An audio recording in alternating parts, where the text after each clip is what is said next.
Hello everyone. Once again I've decided to shake things up a little on this channel, this time with a film ranking video. I probably won't do many of these, but I did get inspired to do this one because I recently did a semi-marathon of Stanley Kubrick's feature films. Over the course of roughly 46 years, Stanley Kubrick directed 13 feature films. Many of his films are considered classics, both of all time and of their respective genres. But everyone who's familiar enough with his work has an opinion on it, and here's mine.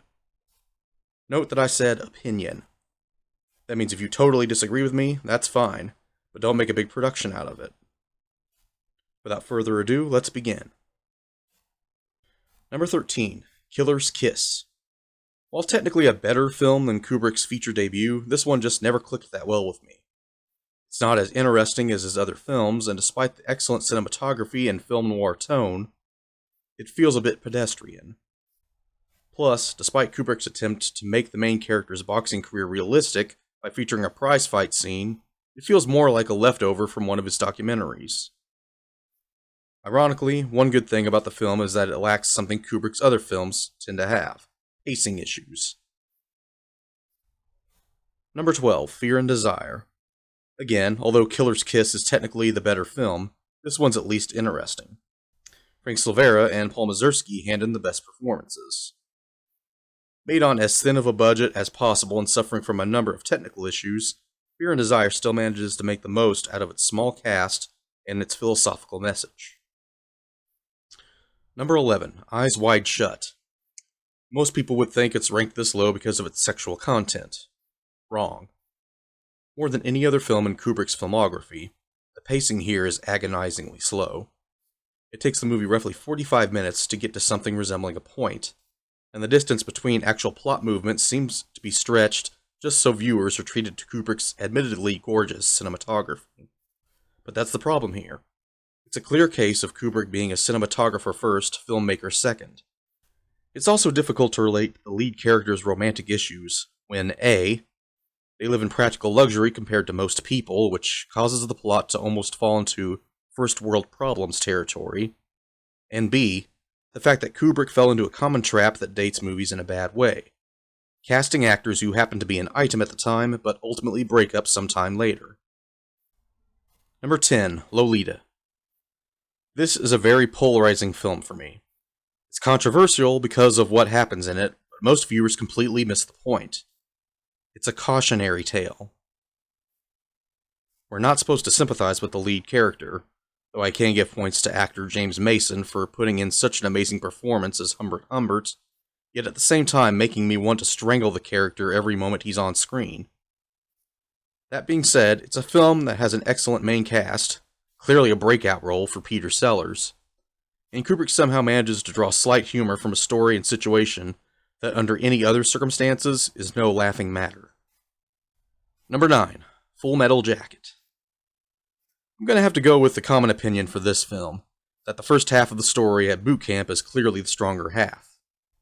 Unfortunately, it also somehow clashes with the war is hell attitude of the second half. Another detrimental factor for the film is that although Matthew Modine is a good actor in this film, he's clearly outperformed in nearly every scene, especially in the first half by both R. Lee Ermey as Gunnery Sergeant Hartman and Vincent D'Onofrio as Leonard Gomer Pyle Lawrence. I will say this for Kubrick's cinematography: he really did make the Vietnam War scenes look as authentic as possible. Number 8, Barry Lyndon. This is one of 3 Kubrick films I only saw recently, despite having it on DVD for so many years, and despite reading from other reviewers that the film is painfully slow, I honestly didn't have an issue with the slow pace here. I also don't have an issue with the fact that, like many of Kubrick's other films, this one ends on some sour, borderline misanthropic notes. This film features Kubrick's best cinematography overall, and I feel that the film's cast is probably the most underrated ensemble out of all of Kubrick's films. Number 7, The Killing. Personally, I'm not that big of a film noir buff, but this film to me is a great example of the genre. It also feels like a crime thriller novel that's been perfectly adapted to screen, which it is. Although it wouldn't be until Kubrick's 4th film that he finally gained widespread recognition, I definitely consider this his earliest classic.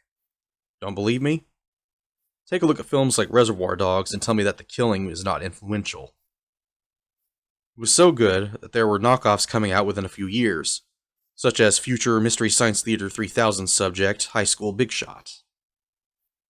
The film's ensemble cast is amazing, and the story is compelling from start to finish. Number 6, A Clockwork Orange. It's controversial. It's violent. There's lots of sexual imagery and on-screen physical abuse. It shocked audiences at the time and drove Kubrick himself to ban it from theaters in the UK for the rest of his life, for fear of copycat criminal activity. And it's one of those movies that most people, including myself, can't look away from and we find entertaining despite all the controversy. While one could argue that the setup of how horrible a person Alex DeLarge is goes on for a little too long, the film's second half, in which Alex signs away his free will for a commuted prison sentence and faces consequence after consequence, is where it all pays off. You want to hate Alex for what he's done. Then again, you wouldn't want to be too similar to the people taking it out on him on screen, now that you're seeing it from an objective angle. I'd argue that this is another example of Kubrick being a cinematographer first, filmmaker second, but in a good way. The imagery, as shocking as it can be at times, tells the story best, along with a good helping of Malcolm McDowell's narration. Number 5, Spartacus. I know. This one shouldn't count because it was Kirk Douglas's baby, and Kubrick was brought in to finish it by studio demand. But it still feels like a Kubrick movie to me. This is another one I saw only recently, and I'm a little ashamed of myself for not watching it sooner. Despite being the longest running of Kubrick's films, it never felt like there were pacing issues. Every moment was a small but significant piece of the story. Kirk Douglas, as usual, was in top form in the lead role, and Laurence Olivier, Peter Ustinov, Charles Lofton, and Gene Simmons, no, not that Gene Simmons, also gave masterful performances. Number 4, Dr. Strangelove, or How I Learned to Stop Worrying and Love the Bomb. This is the only through-and-through comedy that Kubrick ever made, and this film is hilariously dark. If anyone tried to make a film like that these days, they'd be totally skewered for this level of irreverence. It's also one of those rare instances of an actor playing multiple roles in a film, sometimes within the same scene, and pulling it off. Peter Sellers is a riot in all 3 of his roles here. On the cinematography side, Kubrick makes great use of lighting in darker scenes and makes the stock footage shots look seamless. If you're looking for a top-notch parody of Cold War mentality, look no further. Number 3, Paths of Glory. This is the one that launched Kubrick into the broader public eye. It's an anti-war film that pulls no punches, as it tackles the common for its period issue of military top brass being full of ambitious aristocrats making bad decisions, while the hard-working soldiers suffer. Kirk Douglas is at his best calling out Adolphe Mongeau's Major General for the callous and needless execution of 3 soldiers for imagined cowardice. The soldiers themselves are all played by excellent actors, even if Timothy Carey goes a little over the top. It's also one of those films that can make you cry once you get to the end scene. I'm not going to describe it here. Just look the film up and watch it if you haven't seen it yet. Number 2, The Shining. Stephen King fans are screaming right now, so I guess I'll just have to speak over them along with the Kubrick fans that are mad that this isn't number 1. What earns this one high praise from me over other classics like Dr. Strangelove and A Clockwork Orange is the mystification nearly everyone seems to get after watching it. What does the picture at the end signify? Who are the ghosts outside of their identities in the original novel? What imagery in the film contains possible hidden meanings, and which ones are just people wasting their time over analyzing? It's evocative filmmaking like that will garner high praise from me. Before anyone says it, I have no problem with the performances of Jack Nicholson or Shelley Duvall. They're perfectly fine. Number 1, 2001, A Space Odyssey. Again, Kubrick fans are screaming right now. Why would I rank this one above Kubrick's classics? The answer is plain. This film manages to reach into my subconscious and somehow feel like it makes sense.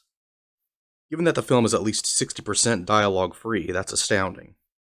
Stanley Kubrick's show-don't-tell approach couldn't be better in a film if it tried. Sure, it may seem boring by today's standards, but much like The Killing, you have to remember that this influences so many films in its genre afterwards. Space-based sci-fi films that came before it didn't have the visual effects like this. Space-based sci-fi didn't have the realism that this one presents. It's an evocative look at the idea of extraterrestrials influencing human development over the eons, and it's my favorite movie overall. I'd also like to make a quick shout out to the sequel to 2001, 2010, the year we make contact, which, depending on what you believe, may or may not be the only true sequel to a Kubrick film. I always watched this after watching 2001, and despite it being a very conventional sci-fi film, so conventional in fact that it draws negative criticism from many film buffs, I think it's highly underrated. I highly recommend it, especially if you enjoyed 2001: A Space Odyssey. Well, that's about it. Thanks for watching. I'll probably be posting another album ranking video soon, depending on how soon some of my recent music purchases arrive. Adios.